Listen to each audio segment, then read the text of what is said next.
कितने ही सगे हों, इन तीन लोगों पर कभी विश्वास नहीं करना चाहिए। एक समय की बात है, मध्य देश में एक बहुत ही सुंदर नगर था। उस नगर में एक चोर रहता था जो छोटी मोटी चोरी करके अपने परिवार का पालन पोषण करता था, लेकिन उस चोरी के धन से उसके परिवार का पूरी तरह से खर्च नहीं चलता था। एक दिन उसने सोचा, पाप तो पाप होता है, चाहे छोटा हो या बड़ा। मैं चाहे छोटी चोरी करूं या बड़ी, रहूंगा तो चोर ही। पकड़े जाने पर दंड भी उतना ही मिलेगा, तो क्यों ना मैं बड़ी चोरी करूं। ऐसा निश्चय करके उसने उस नगर के राजा के खजाने को लूटने की योजना बनाई। रात होने पर वह राजमहल में घुस गया। किसी तरह वहां पहुंचा जहां राजा का खजाना था। वहां पहुंचकर उसने देखा कि खजाने पर कई सैनिक पहरा दे रहे थे। सख्त पहरा देखकर चोर को लगा, इनकी आंखों में धूल झोंकना बहुत कठिन काम है। ये तो साक्षात काल पहरा दे रहा है। अगर मैंने चोरी करने की कोशिश की तो शायद जीवित नहीं बचूंगा। यह सोचकर वह उल्टे पांव लौट पड़ा। लौटते समय उसने सोचा, खाली हाथ लौटने से तो अच्छा है कि कुछ ना कुछ तो यहाँ से ले ही चलूं। मेरा यहाँ आना व्यर्थ नहीं होना चाहिए। चोर के दिमाग में विचार आया, राजा के शयन कक्ष में जाना चाहिए जहाँ राजा सोता है। शायद इस समय राजा अपने कपड़े उतारकर सो गया होगा। मैं राजा के राज वस्त्र चुरा कर ले आऊंगा और उन्हें पहनकर आसानी से धन चुरा कर यहाँ से निकल जाऊंगा। पहरेदार को लगेगा कि मैं राजा हूँ, तो वे मेरे रास्ते में नहीं आएंगे और मेरा काम आसान हो जाएगा। ऐसा निश्चय करके चोर राजा के शयन कक्ष के पास पहुंच गया। उसने धीरे से पर्दा हटाकर अंदर झांका और नजारा देखकर आश्चर्यचकित रह गया। उसने देखा कि राजा गहरी नींद में सो रहे हैं और उनकी रानी अर्धनग्न अवस्था में पलंग पर बैठी हुई है। रानी को जागता देख चोर के हाथ पांव फूल गए। वह एक तरफ दीवार से सटकर खड़ा हो गया और रानी के सो जाने का इंतजार करने लगा। थोड़ी देर बाद फिर उसने पर्दा हटाकर देखा कि रानी सोई हैं या नहीं, क्योंकि रानी सो जाए तो राजा के वस्त्र चुराए जाएं। लेकिन चोर ने देखा कि रानी अभी भी उसी तरह बैठी हुई थी। ये देखकर चोर ने सोचा, यहाँ तो बहुत मुश्किल है। वह वहां रखी हुई टेबल पर बैठने लगा। जैसे ही वह टेबल पर बैठा, उस पर रखी पानी की गिलास नीचे गिर गई। इस आवाज से राजा की नींद तो नहीं खुली, पर रानी तलवार लेकर बाहर आ गई और चोर की गर्दन पर तलवार रख दी। रानी बोली, कौन है तू और यहाँ किस लिए आया है? सच सच बता, वरना तेरा सिर धड़ से अलग कर दूंगी। चोर डर के मारे पसीने से लथपथ हो गया और हाथ जोड़कर गिड़गिड़ाता हुआ बोला, रानी साहिबा, मेरी जान बख्श दो। मैं एक गरीब चोर हूँ और चोरी करने के उद्देश्य से ही यहाँ आया हूँ। छोटी मोटी चोरी करके अपने परिवार का पालन पोषण करता हूँ। अगर आपने मुझे मार दिया तो मेरे बच्चे अनाथ हो जाएंगे। मैं वचन देता हूँ कि इस बार मुझे छोड़ दो। मैं कभी दोबारा राजमहल की तरफ मुड़कर भी नहीं देखूंगा। मेरे छोटे छोटे बच्चों पर रहम करो।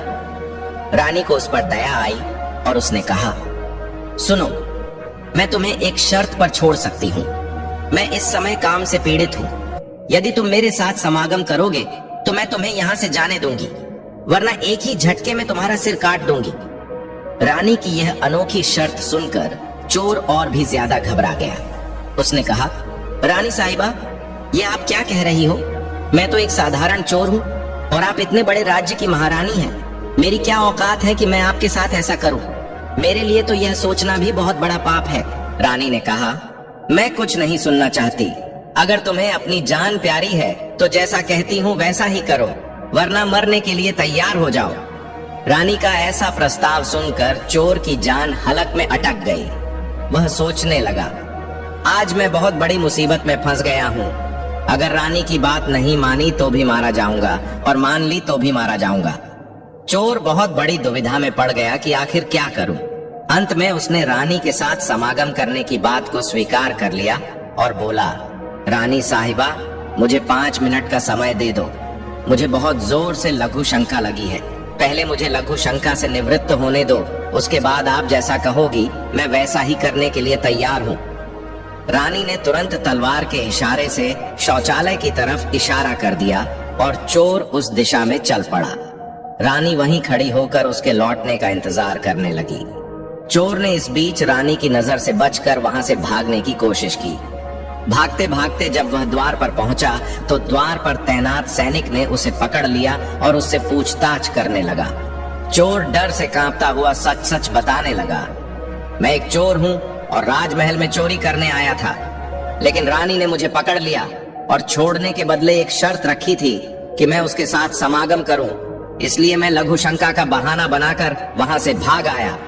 सैनिक ने कहा, देख भाई, मैं तुझे एक शर्त पर जाने दूंगा। तुम्हें पुनः रानी के पास लौटकर जाना होगा और कहना होगा कि तुम उसके साथ समागम करने के लिए तैयार हो, लेकिन उससे पहले तुम्हें अपने हाथों से राजा को मारना होगा। सैनिक की यह शर्त सुनकर चोर के पांव तले जमीन खिसक गई। उसने सोचा, अब तो मौत निश्चित है। अगर मैंने रानी से यह बात कही तो रानी मेरा सिर काट देगी। मजबूरी में चोर वापस रानी के पास गया और बोला, रानी साहिबा, मैं आपके साथ संबंध तो बना लूंगा, लेकिन मुझे एक बात का डर है कि अगर उस समय राजा साहब जाग गए तो ना आप बचेंगी और ना मैं। राजा साहब हम दोनों को मार डालेंगे। इसलिए आपको एक काम करना होगा, आप अपने हाथ से राजा का सिर काट दीजिए, फिर हम निडर हो जाएंगे। अगर आप इतना कर सकें तो मुझे आपकी शर्त मंजूर है, वरना मैं आपके हाथों मरना उचित समझूंगा। आप मुझे मार दीजिए। काम के वशीभूत रानी चोर से कहने लगी, ठहरो, ये कौन सी बड़ी बात है, मैं अभी राजा साहब को मौत के घाट उतार देती हूँ। इतना कहकर रानी ने दोनों हाथों से तलवार पकड़ी और सोए हुए अपने पति का सिर काट दिया। जब रानी ने राजा का सिर काट दिया तो सारा कमरा खून से लथपथ हो गया और राजा के खून से रानी भी भीग गई। वह भयानक दृश्य देखकर रानी बेहोश होकर गिर पड़ी और उसी समय चोर वहां से फरार हो गया। सुबह राजमहल में शोर मच गया कि कोई राजा साहब को मार गया, मगर राजा को मारने वाले का कोई पता नहीं चल पा रहा था। सब लोग बड़े आश्चर्य में थे कि राजा को सोते हुए किसी ने मार डाला। इधर रानी भी दहाड़ मार मार कर रो रही थी। इस रहस्य को पूरे राजमहल में केवल वही सैनिक जानता था कि रानी और उस चोर में से किसी एक ने ही राजा को मारा है, परंतु उसने इस बात की चर्चा किसी से नहीं की। राजा के अंतिम संस्कार की पूरी तैयारी हो चुकी थी। उधर रानी ने घोषणा की कि वह अपने राजा के साथ सती होना चाहती है। यह जानकर किसी ने रानी पर संदेह नहीं किया, क्योंकि अगर रानी ने राजा को मारा होता तो वह राजा के साथ सती क्यों होती। इधर रानी सारे श्रृंगार करके राजा के साथ चिता पर जाकर बैठ गई। राज्य के सभी लोग एक एक करके चिता पर लकड़ी रख रहे थे और उन्हें नमन करके पीछे लौट रहे थे। इस प्रकार सबसे अंत में वह सैनिक भी राजा की चिता पर लकड़ी रखने गया जो इस रहस्य को जानता था। उसने धीरे से रानी के कान में कहा, महारानी, आप तो सती हो जाएंगी, लेकिन मुझे इतना तो बता दीजिए कि राजा को आपने मारा था या उस चोर ने। यह सुनकर रानी चौंक पड़ी। वह समझ गई कि इसका मतलब इस भेद को यह सैनिक भी जानता है। रानी ने कहा, सुनो, राजा को ना तो मैंने मारा है न उस चोर ने। अगर तुम्हें यह जानना है कि राजा को किसने मारा है तो तुम नगर से बाहर उत्तर दिशा में जो जंगल है उसमें चले जाओ। वहाँ एक कुटिया में एक बुढ़िया रहती है, वह तुम्हें इस रहस्य को जरूर बता देगी। सैनिक को यह रहस्य जानना था, इसलिए वह अगले ही दिन रानी के बताए अनुसार जंगल में चला गया। जंगल में पहुंचने पर उसे वह कुटिया दिखाई दी जिसमें वह बुढ़िया रहती थी। सैनिक उस बुढ़िया के पैर पकड़कर बोला, माँ जी, मैं एक रहस्य जानने के लिए आपके पास आया हूँ। राजा साहब की हत्या किसने की, मुझे बताइए।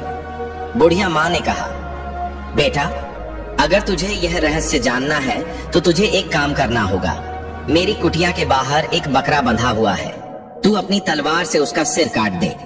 सिर कटते ही बकरे की दाढ़ वहीं गिर जाएगी और उसका सिर हवा में उड़ने लगेगा। फिर तुम उस बकरे के सिर के कान पकड़कर लटक जाना। वह बकरे का सिर तुझे जिस जगह पर ले जाएगा वहां पहुंचकर तुझे तेरे सवाल का जवाब मिल जाएगा कि राजा को किसने मारा है। अब सैनिक ने वैसा ही किया। कुटिया के बाहर जो बकरा बंधा हुआ था, सैनिक ने उसका सिर काट दिया। सिर कटते ही वह हवा में उड़ने लगा। उसने झपटकर बकरे के दोनों कान पकड़ लिए। वह सिर उसे उस भयंकर वन के बीचों बीच ले गया। वहां एक गुफा थी और उसके द्वार पर जाकर सिर नीचे उतर गया। सैनिक सोचने लगा, इस जंगल में कोई भी इंसान दिखाई नहीं दे रहा। यहाँ कौन मुझे राजा की मौत का रहस्य बताएगा। यह गुफा एक राक्षस की थी जिसमें वह राक्षस और उसकी एक बेटी रहते थे। शाम हो गई थी और राक्षस अपने भोजन के लिए बाहर गया हुआ था। गुफा के अंदर उसकी बेटी मौजूद थी। जैसे ही राक्षस कन्या को किसी मनुष्य की गंध का एहसास हुआ, वह द्वार पर निकली। उसने देखा कि एक हट्टा कटा नौजवान गुफा के बाहर खड़ा है। राक्षस कन्या ने सोचा, अगर इसे खा लिया तो भूख मिट जाएगी और जिंदा रखा तो कई काम आएगा। राक्षस कन्या ने तुरंत एक सुंदर लड़की का रूप बनाया और उसके सामने आ खड़ी हुई। इतनी सुंदर स्त्री उसने पहले कभी नहीं देखी थी। सैनिक उसे देखते ही उस पर मोहित हो गया। लड़की ने उसे अपनी गुफा में बुला लिया और उसके साथ समय बिताया। जब राक्षस के लौटने का समय हुआ तो लड़की ने उसे मक्खी बनाकर दीवार पर चिपका दिया। राक्षस आया और बेटी से पूछा, बेटी, मुझे मनुष्य की गंध आ रही है, कोई इंसान हमारी गुफा में घुस आया है क्या? बेटी ने बहाना बनाते हुए कहा, पिताजी, कैसी बातें कर रहे हैं? हमारे होते हुए कौन यहाँ आने की हिम्मत करेगा? मैं तो उसे कच्चा चबा जाऊंगी। इस तरह उसने राक्षस को गुमराह कर दिया। राक्षस कन्या रोज रात में उसे इंसान बना देती और दिन में मक्खी बनाकर दीवार पर चिपका देती। कई दिन बीत गए और अब सैनिक को अपने परिवार की याद सताने लगी, लेकिन वह राक्षस कन्या के चंगुल से निकल नहीं पा रहा था। एक दिन उसे मौका मिल गया और वह रात में वहां से भाग निकला। भागते भागते कई दिनों बाद वह अपने नगर पहुंच गया। अपने घर पहुंचकर उसे बहुत खुशी हुई। अपने बच्चों से मिलकर वह बहुत प्रसन्न हुआ। वह सोचने लगा, अच्छा हुआ जो मैं वहां से चला आया, ना जाने कब तक वह मुझे मक्खी बनाकर वहां रखती। इस तरह उस सैनिक के अपने घर पर रहते हुए काफी दिन बीत गए। एक दिन उसे फिर उस लड़की की याद आई।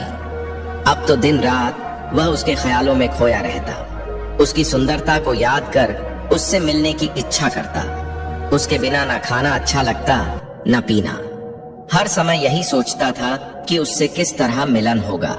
सैनिक उस राक्षस कन्या से मिलने के लिए तड़पने लगा और उसने फिर से उसके पास जाने का निश्चय किया। उसने सोचा, पिछली बार तो मुझे उस बुढ़िया ने वहां पहुंचा दिया था, लेकिन अब मैं वहां से भाग कर आया हूं, इसलिए मुझे रास्ते का भी ज्ञान नहीं है।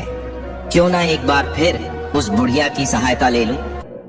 ऐसा सोचकर वह उस बुढ़िया की कुटिया पर पहुंच गया और हाथ जोड़कर बोला, हे माता, एक बार मुझे फिर से उसी स्थान पर भेज दो जहां पहले भेजा था।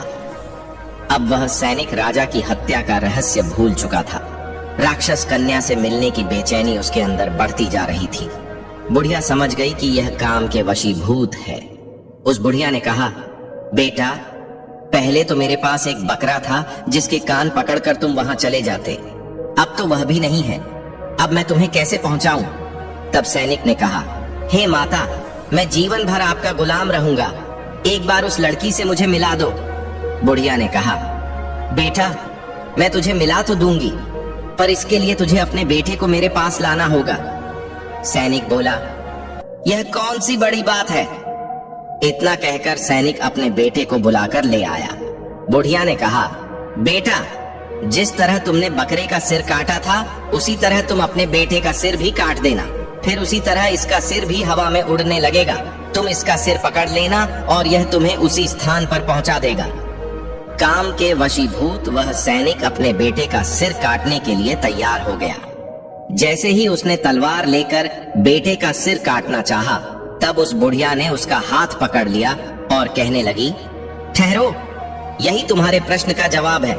चाहे कितने ही सगे हों, इन पर कभी भी विश्वास नहीं करना चाहिए। पहले राजा को ना चोर ने मारा था, ना रानी ने। राजा को हवस ने मारा था।